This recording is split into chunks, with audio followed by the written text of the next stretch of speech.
Hey guys! Bago ka mag-back ay pakinggan mo muna to. Alam mo ba na underrated na ang MoMA app ngayon? Oo, maraming pumapasok no, pero aalis din sila agad. Bakit nga ba? Dahil hindi nila alam kung paano gamitin, wala silang proper guidance at higit sa lahat hindi nila alam ang opportunities na meron sa app na to. Pero after mo mapanood ang video na to, mag-iiba, tsak, ang tingin mo kay MoMA. So, maayong adlaw everyone, Mitch Escabal here. Welcome back po sa aking channel. So, today guys ay pag-uusapan natin itong si MoMA app ulit. Yes, ulit kasi marami akong na-content na tungkol sa application na ito. Alam niyo ba guys na almost 1 year na kami sa application na to. Kasama ko yung mga 15 solid host ko. Kaya watch nyo ang video na to till the end para wala kang mamimiss na information.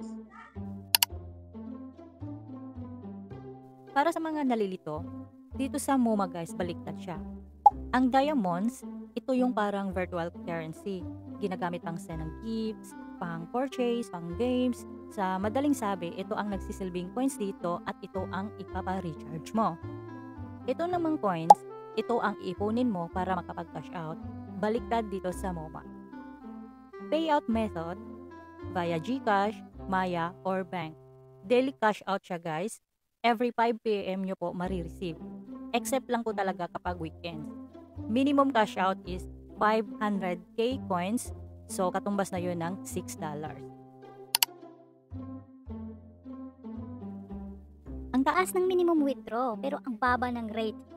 Yes, sa MoMA guys, 500k coins ay $6 lang. Buti pa sa Popo, 100k coins lang, $10 na agad. Pero sa MoMA, 500k coins, $6 lang? Anong klaseng rate yan, ha? Ito yung isa sa mga faktor kung bakit mali ang impression nila kay MoMA. What? Pero teka, may reason yan. Dahil guys, sobrang mura ang recharge lalo na kapag sa offline recharge siya. Ang 20k diamonds ay 24 pesos lang. Ang 50k ay nasa 55 pesos lang. Ang 100k diamonds ay nasa 117 or 115 lang. Wow! Ganun lang siya kamura. Compare mo sa Popo, 100k coins. So, $10 nga. Sounds better? Not really. Kasi, mahal naman ang RC nila. Ang 25 coins lang ay nasa 115 pesos na yata. Correct me if I'm wrong ha. Mahal ang RC kaya mataas ang rate nila sa withdrawal. Kaya ang dapat tandaan natin kung mapunta man tayo kahit sa ang app, kapag mataas ang rate, mahal ang RC. Kapag mababa ang rate, mura lang ang RC. Example number 2, itong di ko alam paano basahin to, basta yan yung spelling. Ayan, 10k points lang ay $10 na rin. Pero check nyo guys ang RC price list nila. 5,000 coins lang, nasa 300 pesos na ang babayaran mo. Ayan.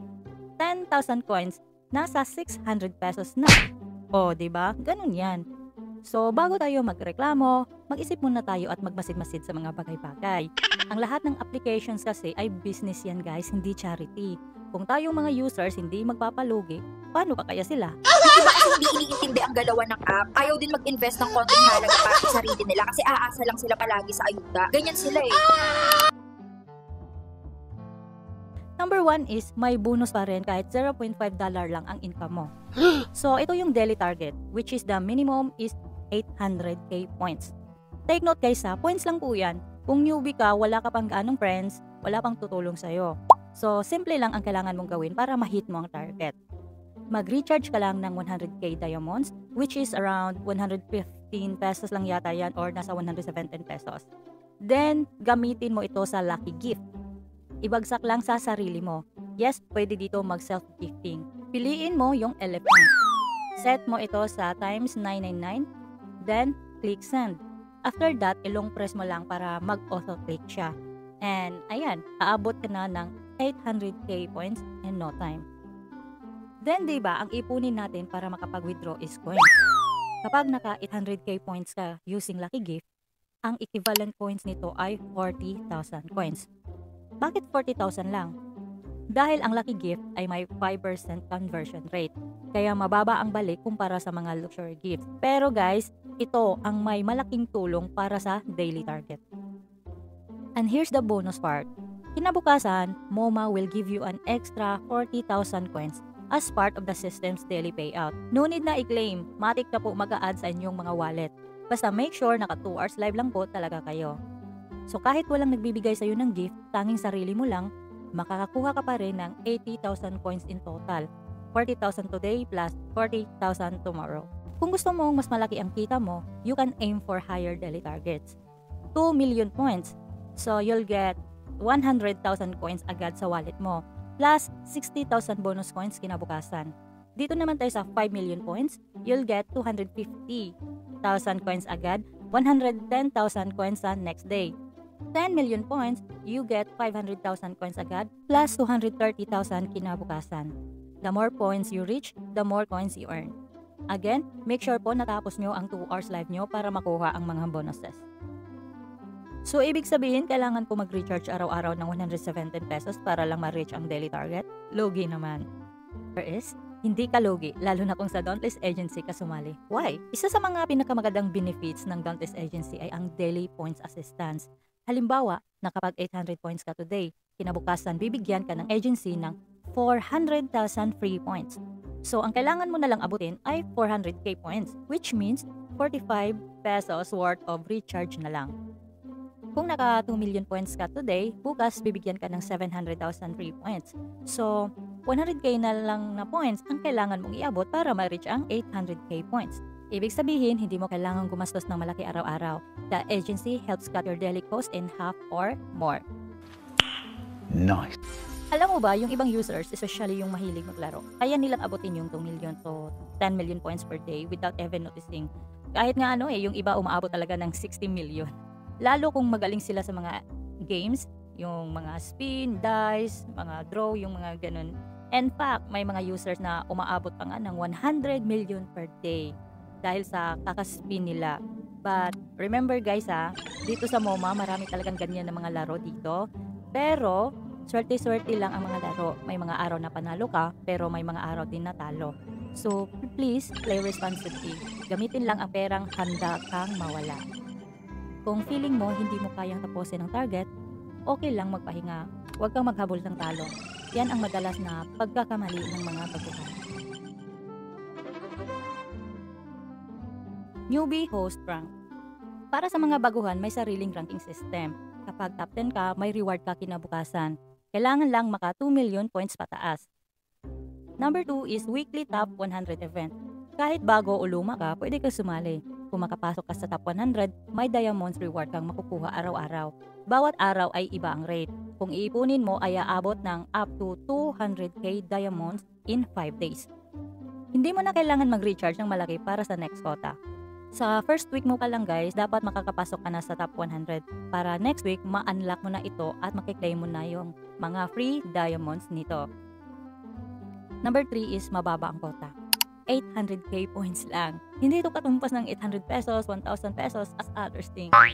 Kaya mo to sa 90k or 100k diamonds lang, around 115 or 117 only, yung ganon. Yung iba kasi umatras sa 800k points. What? Hello guys, points lang po yan. Una, hanap ka muna ng active agency. Yung namimigay ng daily rewards talaga. Kung wala ka pa, try mo yung sa amin. Ito yung ID namin, 1386663.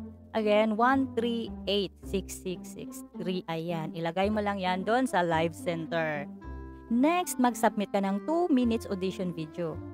Tapos, gawa ka ng video doon mismo sa MoMA app. Pwede kang kumanta, sumayaw, or magpakilala lang, or mag-shoutout lang sa buong video mo na 2 minutes. Basta ang importante, maayos si host, nagpapaganda, maayos yung background, hindi maingay, hindi madilim yung video niya. Hi, my name is Mabebe and I am auditioning for a valid host. Sana magustuhan niyo ako. Shoutout kay Spined Wantless, shoutout kay SPY Ako Bakit. Hello kay Maritas ng MoMA. Tapos, isubmit mo ito sa valid host. Huwag dito sa qualified host kasi sa star host to. Pero kung ikaw ay pang star host ang quality, yung may setup, yung may experience na talaga sa live streaming, at syempre, may malakas, may supporters, may tsura, so dito mo ilagay sa qualified host.